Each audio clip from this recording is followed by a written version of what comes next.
अब एक बार मैं एसीपी वेदभूषण आपके पास आ रही हूँ। ये पॉलीग्राफ टेस्ट को मंजूरी दी गई है। जो साइकोलॉजिकल टेस्ट है वो एक तरह के पैरामीटर्स होते हैं। अब उससे जो कुछ निकल कर आए संजय रॉय के बारे में, क्योंकि उसका भी पॉलीग्राफ टेस्ट होना है, वो हैरान करने वाली डिटेल्स है उनके बारे में। जिस तरह मैंने बताया कि रेप और मर्डर के बारे में वो इतने आराम से बता रहा है जैसे उसे कोई फर्क नहीं पड़ा है।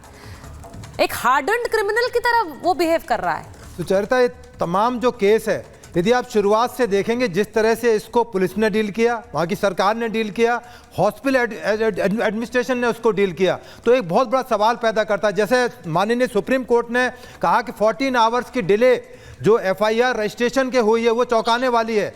मैं आपके कैमरामैन को यदि इस मर्डर पर ले जाता, जिस तरह से लड़की के साथ विभत्स व्यवहार हुआ, उसकी दोनों टांगें 90 डिग्री पर थी, आंखों से ब्लड आ रहा था, बॉडी का कोई पार्ट ऐसा नहीं था जहां से खून नहीं आ रहा हो, तो जाते ही कह देता आपका कैमरामैन कि ये कत्ल हुआ है। 14 घंटे का डिले और फिर उसके बाद में उसके माता पिता को तलाश करके उनके बयान पर मुकदमा दर्ज करना, यह अपने आप में हैरानी पैदा करता है कि डिले क्यों किया गया था, किसके कहने पर किया गया था, किसको इसका बेनिफिट मिलता। सबसे ज्यादा नुकसान हुआ है तो इस केस को डैमेज करने के लिए ये 14 आवर्स थे, क्योंकि उसमें पुलिस सो मोटो करने का एक प्रोविजन है पूरे हिंदुस्तान में, क्योंकि कानून पूरे हिंदुस्तान में लागू है। भारतीय नागरिक सुरक्षा संहिता और भारतीय साक्ष्य अधिनियम, जो तीनों कानून मेजर कानून है, वो पूरे हिंदुस्तान में एक तरह से लागू होते हैं। तो इस तरह की जो इनऑर्डिनेट डिले थी, सुप्रीम कोर्ट ने उसको बहुत सीरियसली लिया है, क्योंकि वो तमाम जो एडमिनिस्ट्रेशन है वो कलकत्ता से दूर कहीं से कोई 100 किलोमीटर 500 किलोमीटर दूरी पर रेप नहीं था, वो बिल्कुल heart of the Calcutta city के अंदर एक बड़े हॉस्पिटल के अंदर रेप गया। जो भी पुलिस वाला वहां पर गया, ये उसकी जिम्मेदारी थी कि देन एंड देयर में एफआईआर होती, उसकी इन्वेस्टिगेशन की जाती। अब तमाम जो प्रोसीजरल चीजें हैं उसमें डिले हो सकती थी। मैं मानता हूं कि आप उसको अननेचुरल या नेचुरल मानने थे, पर यह बिल्कुल एक ओपन एंड शट केस था कि उसमें शुरुआत में ही एक मर्डर का केस दर्ज किया जा सकता, रेप बाद में डिसाइड हो जाता। हालांकि जो बॉडी जिस तरह से उसके कपड़े फटे हुए थे, इंजरीज थी, उसके प्राइवेट पार्ट से खून आ रहा था, वो भी इशारा करता है कि रेप भी हुआ है मर्डर के साथ साथ। तो ये शुरुआती है। अभी जो पॉलीग्राफ और एक नार्को एनालिसिस टेस्ट की बात हो रही है, एक इन्वेस्टिगेशन की चीजें, एक प्रोसीजरल चीजें हैं, पर जो शुरू में जो लैप्स हुए उसमें सरकार की जिम्मेदारी है और पुलिस की जिम्मेदारी है। पुलिस की जिम्मेदारी फिक्स हो और ना केवल पुलिस की जिम्मेदारी फिक्स हो। ठीक है, जिम्मेदारी फिक्स होनी चाहिए। वो भी पुलिस कमिश्नर की काम नहीं, ठीक है, नीचे वाले अधिकारियों को जिम्मेदार ठहराने से नहीं छूट। कमिश्नर साहब मुझे नहीं पता लगा कि इतना बड़ा रेप हो गया और तमाम मीडिया उस पर डिस्कस करिए। मुझे 14 घंटे बात कह रहे हैं उस बात को थोड़ा सा, जैसा आपने कहा कि जो नीचे वाले अधिकारी हैं उन पर गाज गिरे, ये नहीं है, जो सीनियर अधिकारी हैं। और इसीलिए कल मैंने महाभारत में पुलिस कमिश्नर के रोल की बात की थी। पुलिस कमिश्नर की जो एक तरह से एक भूमिका है, और तौसीफ जी पुलिस कमिश्नर पर सवाल तो खुद सिर्फ बीजेपी नहीं, अब तो कांग्रेस पार्टी भी उतार रही है। अधीर रंजन कह रहे हैं कि उनका पॉलीग्राफ टेस्ट करा दीजिए जिससे सच्चाई सामने आए। तो इसमें इतनी कॉम्प्लिकेशंस हैं इस केस में, कोई विश्वास नहीं कर पा रहा है कि हायर अप्स के मिली भगत या उनके इसमें इस पूरे कवर अप में कोई रोल नहीं है, कोई भागीदार ही नहीं है। लोग खुलकर सवाल उठा रहे हैं अब तो। तौसीफ जी, तौसीफ जी, तौसीफ जी, जिनको कमिश्नर लाया जा सकता है, सर प्लीज तौसीफ जी से पूछा मैंने सवाल, उनको टेम्परेरी हटा ले। तौसीफ जी देखिए Suchitra ji, please let the other person talk. देखिए सुचित्रा जी, देखिए कोलकाता पुलिस शक के घेरे में पहले दिन से है। पेरेंट्स की मांग थी, डॉक्टर्स की मांग थी, और वहां पे जो प्रोटेस्ट कर रहे थे उन लोगों की मांग थी कि सीबीआई लाया जाए। ममता बनर्जी ने पहले दिन कहा कि मैं सीबीआई के खिलाफ नहीं हूं, मुझे 7 दिन का टाइम दो। लेकिन हाईकोर्ट ने 2 दिन के तीसरे दिन में ही ये ऑर्डर सुना दिया कि सीबीआई को दे दो। तो कोलकाता पुलिस से इन्वेस्टिगेशन सीबीआई के पास चला गया। अब सीबीआई कोलकाता पुलिस को बुलाए, अरेस्ट करे, फांसी में चढ़ाए, कोलकाता पुलिस आपके सामने हाजिर है। सवाल उठता है कि सीबीआई क्या कर रही है। सीबीआई, अगर कोलकाता पुलिस ने कुछ गड़बड़ किया, सीबीआई बुला ले। अभी अजीत चौधरी बोल रहे हैं कि कमिश्नर को बुला ले, तो सीबीआई नोटिस भेज दे, कमिश्नर को बुला ले पॉलीग्राफ, लेकिन प्लीज करवाइए। सीबीआई जो चाहे करे, इंसाफ दिलाइए, राजनीति ना करे। सीबीआई जो है बीजेपी के इशारे पे काम ना करे। आप जो है इंसाफ दिलाइए। तौसीफ जी, मुझे एक बात बता दीजिए, सीबीआई केंद्र के इशारे पर काम कर रही है, आपका आरोप लग रहा है। सीबीआई केंद्र के इशारे पर काम कर रही है, सुप्रीम कोर्ट किसके इशारे पर काम कर रहा है? सुप्रीम कोर्ट ने ये नहीं कहा कि नहीं, मैंने आपसे पूछा, सुप्रीम कोर्ट किसी के इशारे पर काम कर रहा है क्या तौसीफ जी? सुप्रीम कोर्ट ने भी बहुत तल्ख टिप्पणी की है तौसीफ जी।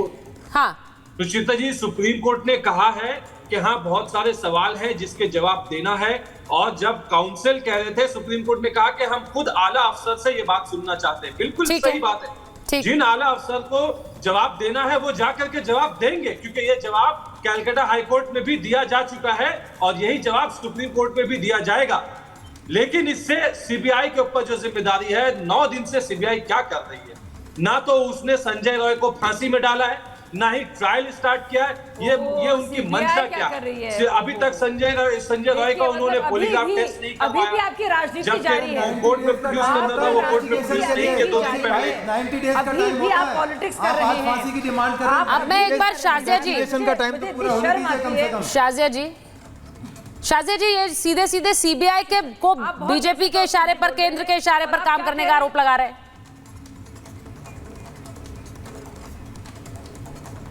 जी बिल्कुल, और मुझे लगता है थोड़ी देर में ये भी कहेंगे कि जो कुछ संजय रॉय ने किया है और जो कुछ सुदीप घोष ने किया है और जो कुछ चल रहा है वहाँ पे काले कारनामे, वो सब मोदी जी के इशारे पे चल रहे थे। वो तो कुछ भी कह सकते हैं, वो तो ये भी कह सकते हैं कि जो बच्ची के माँ बाप हैं वो भी भाजपा के कहने पर ये बयान दे रहे हैं। वो ये भी कह सकते हैं कि जो नियुक्तियां वहाँ पे हुई हैं वो भी भाजपा ने कराई हैं और संजय घोष का कुछ लेना देना नहीं है टीएमसी से।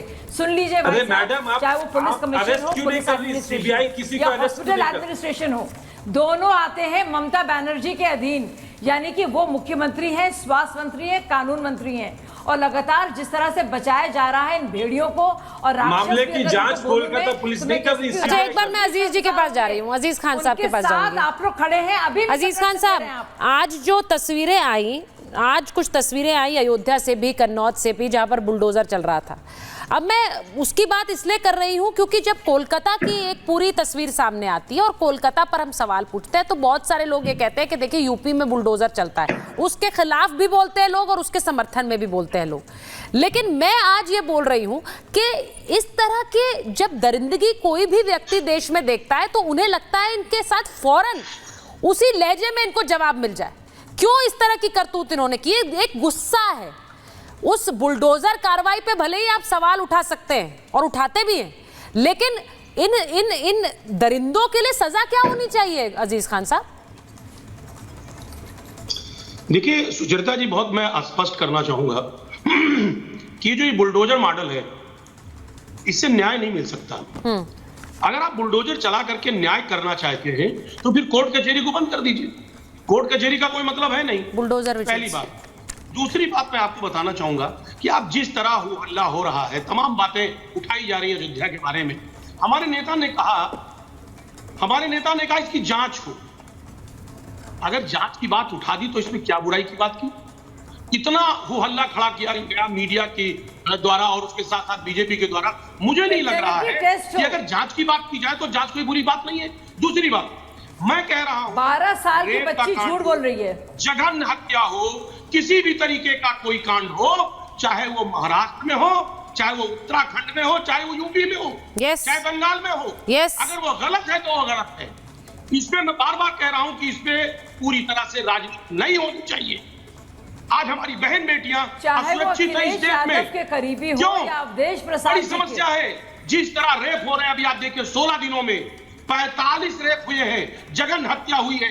वो ममता बनर्जी अपनी चिट्ठी में लिख रही है। खत्म होगा, कैसे खत्म होगा, इस पर चर्चा करने की आवश्यकता है। ये कैसे रोका जाए, इस पर चर्चा करने की आवश्यकता है। हम लगातार ब्लेम एक दूसरे के ऊपर लगाए, हम बीजेपी पे लगाए, बीजेपी हम पर लगाए, कोई ममता जी पे लगाए, तमाम तरीके की। इसमें आरोप प्रत्यारोप से काम नहीं बनेगा।